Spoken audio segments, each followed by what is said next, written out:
आज जो सबसे बड़ी कामयाबी मार्का हक के अंदर मैं देखता हूँ वो कोऑर्डिनेशन थी जो फील्ड मार्शल आसिम मुनीर साहब की और प्राइम मिनिस्टर शहबाज शरीफ साहब की थी।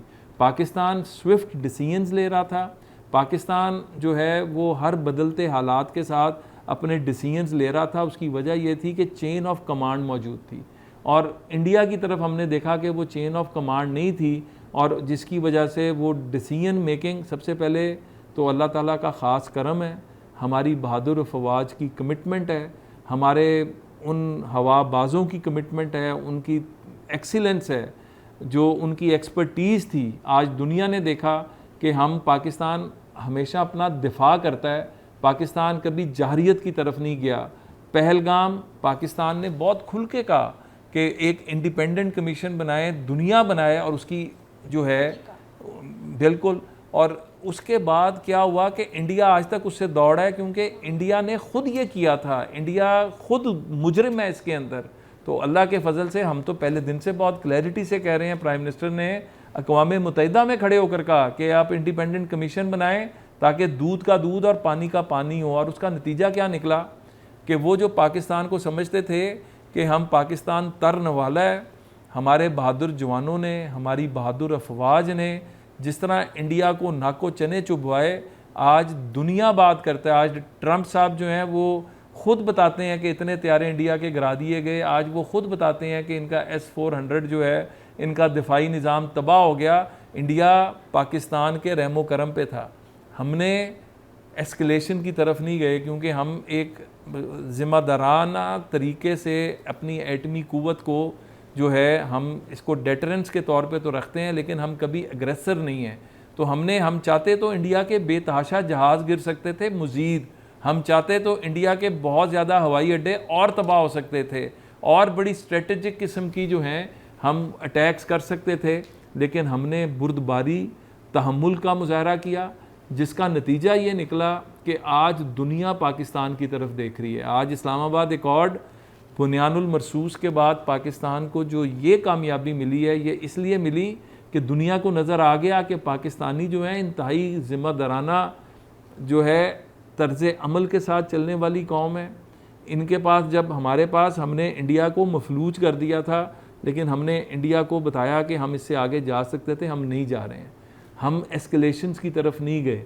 हमने, मैं कहता हूँ कि रवायती नहीं, हमने मिसाली बुर्दबारी का मुजाहरा किया।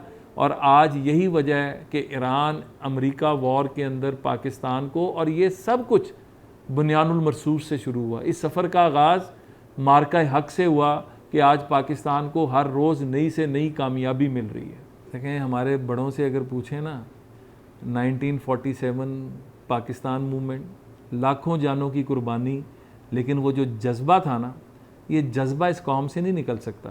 इस कौम के बारे में इनका ख्याल ये था, और पाकिस्तान मुखालिफ क़ुव्वतें जो पाकिस्तान में बैठी हैं, मैं बड़ा बरमला कहूँगा, उनका ख्याल था कि हम कामयाब हो गए हैं पाकिस्तानी कौम को तकसीम करने में, और अब इस तकसीम के बाद पाकिस्तान के ऊपर इंडिया का गलबा कोई बड़ी बात नहीं है। लेकिन वो ये भूल गए कि वो कौम जिसने 1947 में कुर्बानी दी, जिसने 1948 में कश्मीर की आज़ादी की जंग लड़ी, जिसने 1965-1971 लड़ा, जिसने बांग्लादेश को बनते देखा, और उसमें नज़र आ गया कि घर के मीर जाफ़र, मीर सादक ही जो हैं, इनका सबसे पहले कला कमा करना है। तो अल्लाह के फ़ज़ल से वो जज्बा ईमानी जो इस कौम में मौजूद है, उसके बारे में अंडर एस्टिमेट किया गया था, और आज पाकिस्तान का जज्बा जो है वो पूरी दुनिया को नज़र आ रहा है। ये बड़ा इंपॉर्टेंट सवाल है आपका कि जहाँ पे हमने अपनी दफ़ाई कैपेबिलिटीज़ दिखाई, क्योंकि हम बार बार कहते हैं हम जहरियत की तरफ कभी नहीं जाते, हमने अपना दिफा करना है और वो हमारा राइट है। तो वो हमने जहाँ पर अपनी दफ़ाई कैपेबिलिटीज़ दिखाई, वहाँ पर हमने दुनिया को एक और पैगाम, एक जो मिथ बनी थी ना कि टेक्नोलॉजी में इंडियंस बहुत आगे हैं, उनकी यूथ बहुत आगे है, हमारे नौजवानों ने दुनिया को बता दिया कि टेक्नोलॉजी के मैदान में भी पाकिस्तानी यूथ का मुकाबला नहीं है।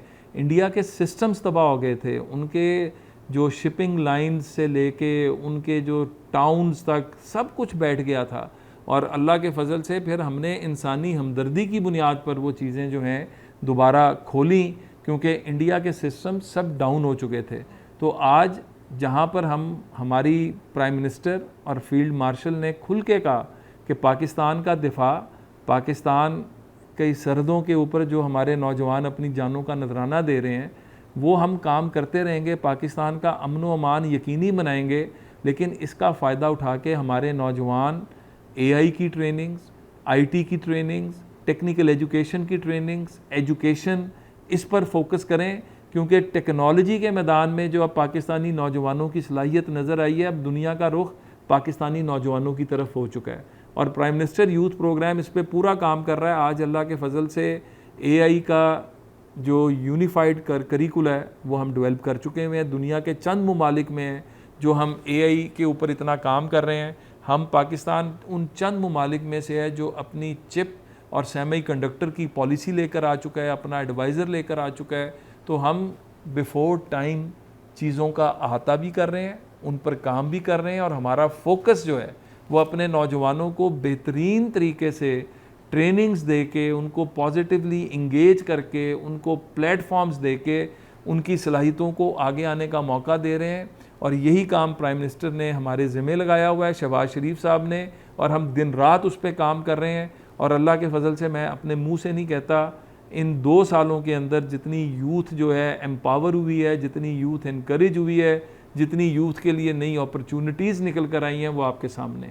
मैं ख़ास तौर पर यहाँ पर हमारी जो बहादुर अफवाज हैं, जिस तरह वो पाकिस्तान की सालमियत, पाकिस्तान की ख़ुद मुख्तारी का तहफ़्फ़ुज़ कर रहे हैं, जिस तरह वो अपनी जानों का नजराना दे के दहशत गर्दों का कला कमा कर रहे हैं। रोज़ हम देखते हैं कि हमारे नौजवानों की लाशें उनके घरों में पहुंचती हैं, उनकी जो फैमिलीज़ हैं, मैं उनको सैल्यूट पेश करता हूं कि जिस हुब्बुल वतनी के साथ वो पाकिस्तान के लिए ये कुर्बानियाँ दे रही हैं। आज पूरी पाकिस्तानी कौम को इन पर फ़ख्र है और ज़िंदा कौमें वही होती हैं जो अपने शहदा पर फ़ख्र करती हैं, जो अपने असलाफ़ की कुर्बानियों को याद रखती हैं।